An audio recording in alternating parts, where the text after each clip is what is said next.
Selamat pagi, salam sejahtera Bapak ucapkan untuk kita semua. Baik, hari ini kita akan masuk ke materi kita selanjutnya, ke bab yang kedua. Jadi bab yang kedua itu adalah pembahasan materi kita itu yang berjudul Perlawanan Bangsa Indonesia terhadap penjajahan bangsa Eropa hingga awal abad ke-20. Nah, sebelum masuk ke materi, Bapak akan menjelaskan terlebih dahulu tujuan pembelajaran di bab kita yang kedua ini. Jadi bab kedua ini ada 4 tujuan pembelajaran yang kita bahas. Yang pertama itu adalah memahami dampak penjajahan bangsa Eropa yang memicu perlawanan bersenjata bangsa di Indonesia atau rakyat-rakyat Indonesia. Kemudian yang kedua, memahami ciri khas perjuangan bangsa Indonesia terhadap penjajahan bangsa Eropa hingga awal abad ke-20. Kemudian tujuan yang ketiga, kalian diharapkan bisa mengenal berbagai bentuk perlawanan-perlawanan yang dilakukan oleh rakyat Indonesia terhadap penjajah bangsa-bangsa Eropa di Indonesia sebelum abad ke-20 berlangsung. Kemudian yang keempat, itu adalah kalian bisa diharapkan menjelaskan pengaruh penjajahan bangsa Eropa yang terjadi pada bangsa Indonesia di masa kini. Ya, jadi kita bisa membandingkan dampak apa sih yang terjadi sehingga itu akan memengaruhi kehidupan bangsa Indonesia pada masa sekarang ini. Ya, jadi itu adalah 4 tujuan pembelajaran yang akan kita bahas di bab kita berikutnya atau bab kita hari ini, di bab yang kedua. Bagian yang pertama dari bab yang kedua ini itulah bagian yang A, itu adalah judulnya itu adalah berbagai kebijakan pemerintah kolonial yang memicu perlawanan rakyat-rakyat di Indonesia. Nah, di bab sebelumnya atau di bab pertama, Bapak pernah menerangkan bahwa beberapa bangsa-bangsa Eropa itu pernah datang ke Indonesia, ya. Jadi dari bangsa Portugis, kemudian Spanyol yang walaupun hanya sementara, kemudian Belanda.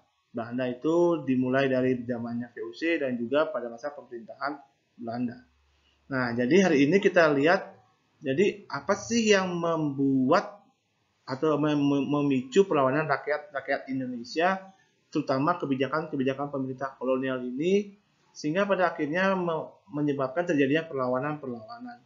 Jadi dimulai dari ketika kedatangan bangsa Portugis datang ke Indonesia. Jadi bagaimana kebijakan-kebijakan dari bangsa-bangsa Portugis selama berada di Indonesia.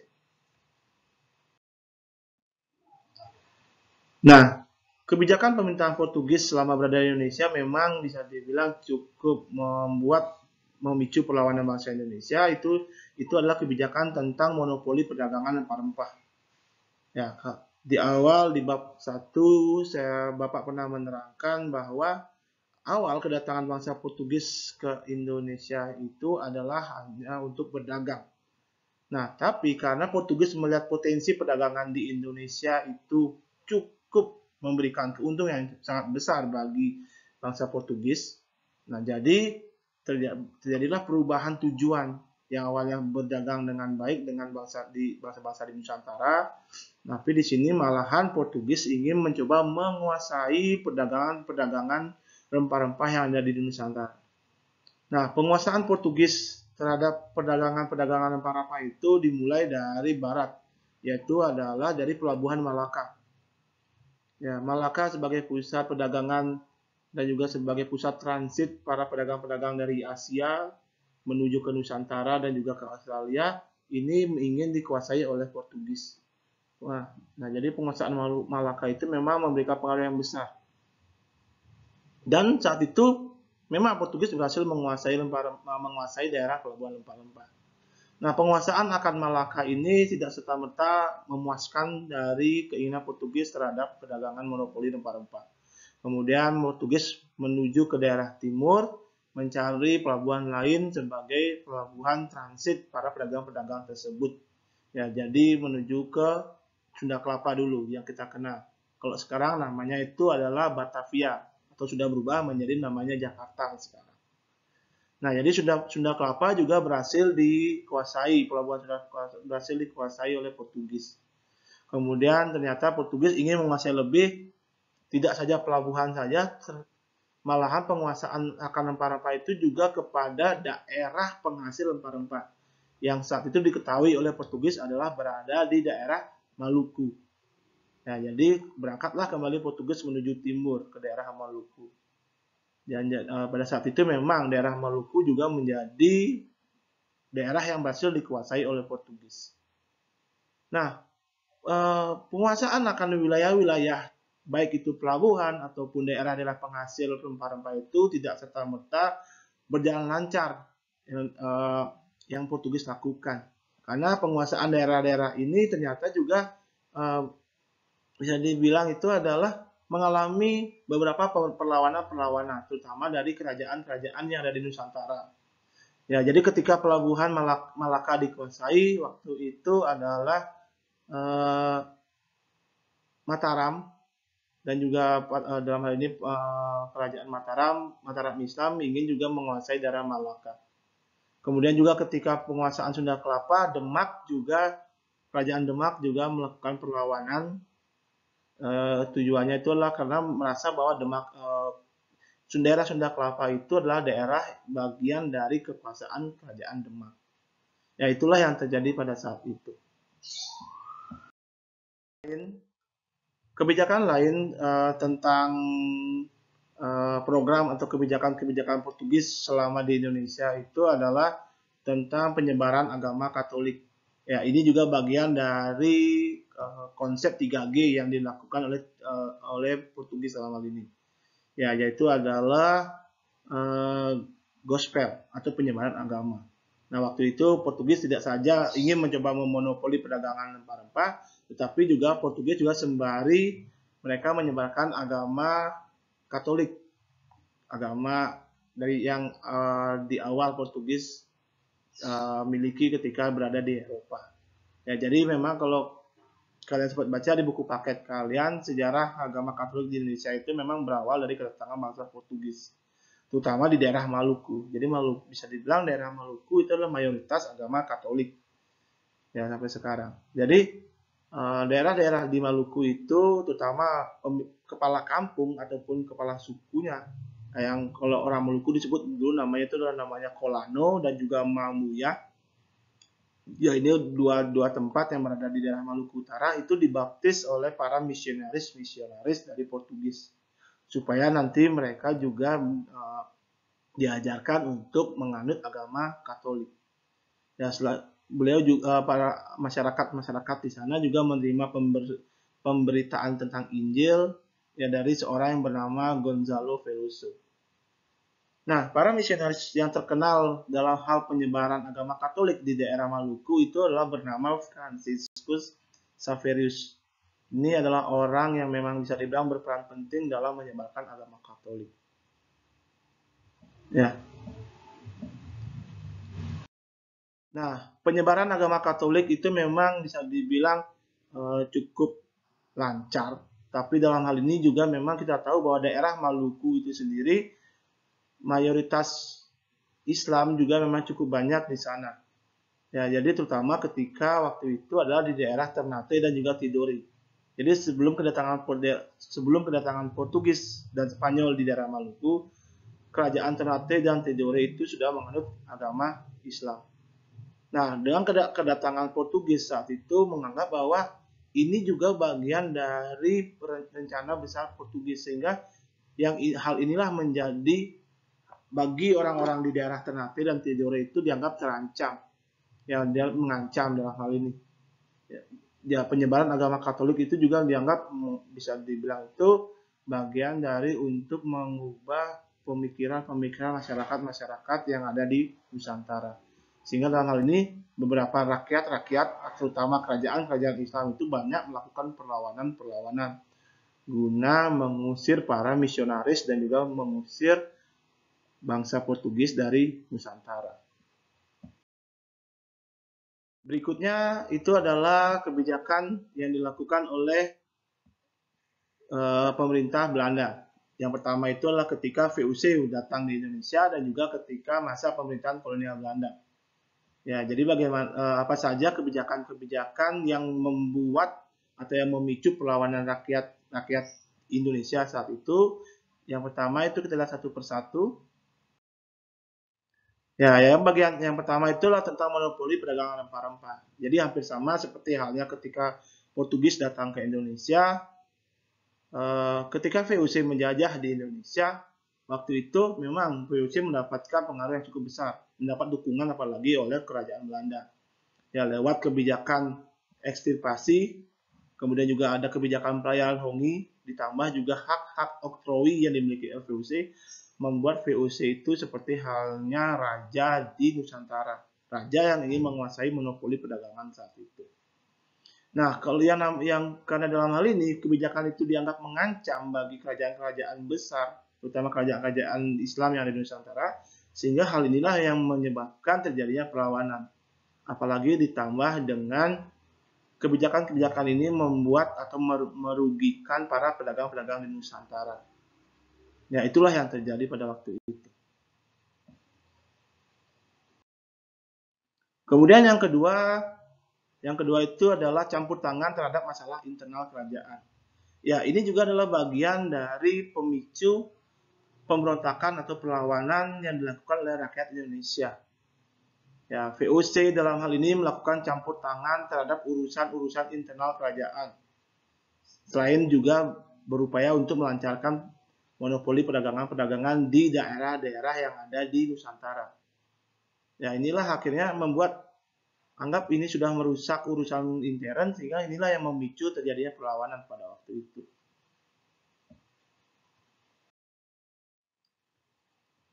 Yang ketiga itulah tentang ekspansi wilayah.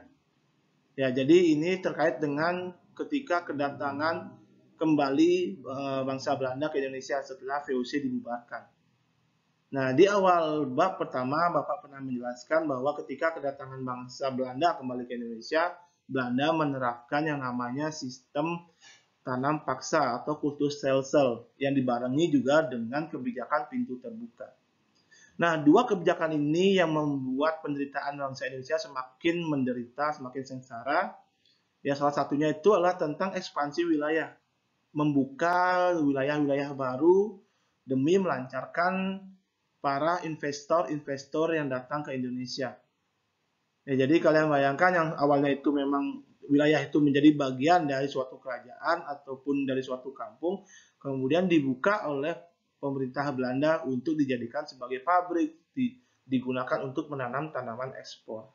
Otomatis inilah yang menyebabkan terjadinya perlawanan-perlawanan. Ya, itulah yang terjadi pada waktu itu. Beberapa contoh itu yang terjadi ketika perlawanan dilakukan oleh kerajaan Batak dan juga Kesultanan Aceh yang ada di Sumatera.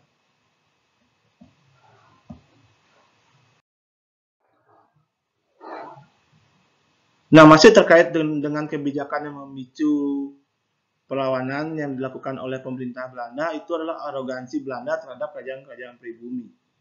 Ya, jadi pada waktu itu Belanda itu banyak sekali meremehkan atau memandang rendah para raja-raja atau para pemimpin-pemimpin yang awalnya itu sudah menjadi pemimpin di suatu daerah atau kerajaan di Jawa ataupun di Sumatera. Ya, jadi bisa dibilang selain dia merendahkan posisi dari raja tersebut, juga tidak menghargai adat istiadat aturan yang berlaku, sehingga menyebabkan inilah juga membuat kekesalan para raja-raja pada saat itu. Ya, salah satu contohnya itu adalah pada peristiwa perang di Ponorogo dan juga pada peristiwa perang di Bali atau perang Jagaraga dan juga perang Puputan Badung pada waktu itu. Nah, apa yang memicunya itu adalah terkait memang masalah bahwa Belanda itu sering sekali memandang rendah raja-raja, memandang rendah adat istiadat yang sebenarnya sudah mengakar dari suatu kerajaan tersebut. Ya, kebijakan yang kelima tentang praktek diskriminasi terhadap penduduk pribumi. Ya, jadi dalam pemerintahan Belanda itu sendiri, pemerintah Belanda itu membagi penduduk Indonesia itu berdasarkan golongan-golongannya. Ya, jadi memang ketika itu di Nusantara penduduk-penduduknya itu cukup beragam. Ya, jadi golongan pertama atau golongan yang paling tinggi derajatnya itulah orang-orang golongan Eropa. Jadi orang-orang ini memiliki perlakuan istimewa pada waktu itu dari masalah makan, dari masalah tidur, tempat tinggal, dan lain sebagainya. Termasuk dalam hal ini adalah pelayanan. Tidak saja pelayanan, di bidang pendidikan pun juga kayak gitu. Orang-orang dari golongan Eropa itu mendapat pendidikan yang sangat layak dibandingkan dengan rakyat-rakyat pribumi. Itulah yang terjadi, itulah kenyataan yang terjadi saat itu. Kemudian golongan yang kedua adalah golongan Indo. Jadi dalam hal ini adalah golongan campuran antara pribumi dengan golongan Eropa. Nah, jadi tingkatannya itu biasanya golongan Indo itu lebih tinggi derajatnya dibandingkan dengan golongan keturunan timur asing, termasuk juga dengan golongan pribumi. Karena di sini masih ada darah Eropanya. Ya. Kemudian golongan yang ketiga, strata yang ketiga itu adalah golongan keturunan timur asing. Jadi beberapa orang-orangnya itu bisa berasal dari Tiongkok, Cina, dari India, dan juga dari Arab. Nah, golongan keturunan timur asing ini biasanya dia mendapatkan kebebasan dalam hal perdagangan. Ya, karena di sini dia tuh sebagai penghasil atau pemberi pajak. Ya, pemberi pajak terbesar juga karena kalau dia berdagang, dia harus membayar pajak kepada pemerintah Belanda pada saat itu. Dan golongan yang paling rendah stratanya itu adalah golongan pribumi atau golongan orang Indonesia. Jadi kalau orang Belanda dulu menyebutnya itu adalah inlander. Nah, golongan ini dibedakan menjadi dua, yaitu adalah golongan bangsawan sebagai golongan tertinggi untuk golongan di bagian pribumi dan rakyat biasa sebagai golongan terendah. Nah, jadi golongan bangsawan ini termasuk golongan yang bisa dibilang seperti raja, sultan, kepala desa, ya memang yang sudah memiliki kedudukan di suatu kerajaan atau di suatu wilayah. Termasuk juga pejabat, mereka mendapatkan jabatan-jabatan di pemerintahan. Nah, yang paling sengsara di antara golongan pribumi itu adalah rakyat jelata atau rakyat biasa. Inilah golongan yang memang benar-benar tidak mendapatkan pandangan atau bisa dibilang dijelek-jelekan atau direndah-rendahkan. Ya, apalagi di sini mereka itu kewajibannya tuh harus disuruh bekerja dan terus bekerja untuk memenuhi kepuasan dari pemerintah Belanda. Ya, salah satu contohnya itulah ketika dibangunnya Jalan Raya Pos, kemudian juga rakyat pribumi disuruh juga untuk menanam tanaman ekspor yang melebihi batas waktunya. Itulah kewajiban yang benar-benar harus terjadi, harus dilakukan oleh rakyat pribumi pada waktu itu. Mereka benar-benar dijadikan sebagai pelayan dan bahkan lebih rendah bisa dibilang. Dan kebijakan yang terakhir yang dalam hal ini adalah kebijakan yang dilakukan oleh pemerintah Belanda yang memicu perlawanan itu adalah bagaimana penderitaan yang terjadi pada rakyat sebagai dampak dari sistem penerapan sistem tanam paksa atau kultur stelsel dan juga penerapan sistem politik pintu terbuka. Ya, jadi ketika di bab pertama Bapak sudah menerangkan bahwa dampak dari penerapan sistem tanam paksa dan juga pintu terbuka itu bagi rakyat Indonesia, terutama dampak negatifnya itu adalah penderitaan.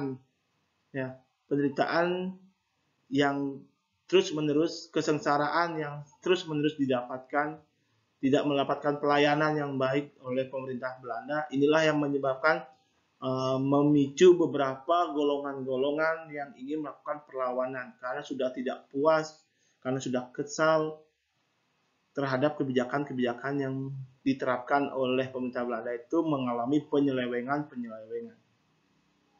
Ya, jadi beberapa contoh yang terjadi adalah ketika penerapan kebijakan tanam paksa yang terjadi kelaparan besar di daerah Cirebon dan juga Jawa Tengah di daerah Gerombongan. Dengan keadaan inilah bisa menyebabkan rakyat itu mulai sengsara dan ingin sekali melakukan pemberontakan. Kita masuk ke bagian yang B dari perlawanan rakyat Indonesia terhadap penjajahan Eropa di awal abad ke-20. Jadi di bagian B ini adalah tentang bagaimana strategi perlawanan terhadap penjajahan bangsa-bangsa Eropa pada abad ke-20. Nah, terkait dengan strategi perlawanan rakyat Indonesia pada saat itu, sebenarnya pada abad ke-20 itu ada beberapa ciri-ciri perlawanan yang dilakukan oleh rakyat Indonesia. Nah, ciri-ciri perlawanan tersebut yang pertama itulah bersifat lokal. Ya, jadi maksudnya dalam hal ini bersifat lokal itulah perlawanan itu dilakukan oleh tiap kerajaan-kerajaan yang merasa kerajaan itu ditindas oleh penjajahan atau oleh bangsa-bangsa Eropa. Ya, ditindas, kemudian dia dilecehkan, kemudian urusan internal kerajaannya itu merasa dicampuri.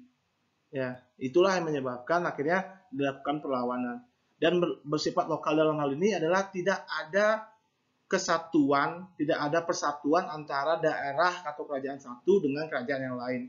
Makanya dalam hal ini adalah masih bersifat, anggaplah misalkan kerajaan Aceh. Jadi ketika kerajaan Aceh itu merasa diurusi internalnya oleh kerajaan Belanda, kerajaan lain di luar kerajaan Aceh tidak mau ikut campur. Jadi otomatis yang melakukan perlawanan itu hanyalah kerajaan dari Aceh saja. Ya, itulah maksudnya yang dalam hal ini bersifat lokal. Ya, jadi itu termasuk juga tentang ciri-ciri lainnya itulah masih dipandang sebagai masalah internal. Kemudian juga, nah yang tadi saya katakan, belum adanya kesadaran nasional, belum adanya persatuan yang dalam hal ini tidak ada kerajaan lain yang membantu kerajaan yang melakukan perlawanan tersebut. Hanya bersifat lokal di daerah-daerah tertentu saja. Kemudian ciri yang kedua itu adalah masih tergantung kepada pemimpin yang karismatik. Jadi dalam hal ini adalah lebih mengandalkan raja, bangsawan, tokoh-tokoh penting yang memang dianggap itu memiliki kekuatan berkarisma menjadi pemimpin di depan barisan untuk melakukan penyerangan. Nah, jadi ketika pemimpin itu berhasil ditangkap, dibunuh, otomatis perlawanan itu sudah berakhir. Ya, itulah makanya masih bersifat tradisional. Jadi karena anggaplah ketika Pangeran Diponegoro itu sudah ditangkap, kemudian berhasil dieksekusi mati, tidak ada lagi perlawanan karena pemimpinnya sudah mati atau sudah tertangkap.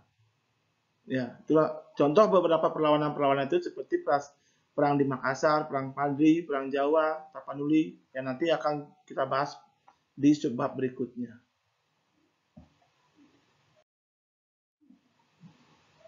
Kemudian ciri yang ketiga, perlawanannya masih bersifat fisik dan hanya menggunakan kekuatan senjata. Ya, jadi karena pemikiran masyarakat atau kerajaan rakyat-rakyat pada saat itu masih berpikir kalau bisa diistilahkan itu adalah sampai titik darah penghabisan. Jadi sampai mana kekuatan dia, berarti perlawanan dia itu sudah berakhir sampai di sana. Ya, terutama salah satunya itulah mereka melakukan perlawanan menggunakan senjata-senjata tradisional. Ya, seperti rencong, kelewang, keris, bahkan juga bambu runcing. Nah, di pihak lain dari bangsa Eropa, alat-alat yang mereka gunakan sudah modern, meriam, senjata, senapan, ya dan lain sebagainya. Yang memang bisa dibilang perlengkapan atau senjata-senjata jarak jauh. Jadi ini juga membuat bisa dibilang kewalahan pada saat itu bagi rakyat-rakyat pribumi untuk mengatasi perlawanan dari bangsa Eropa itu sendiri.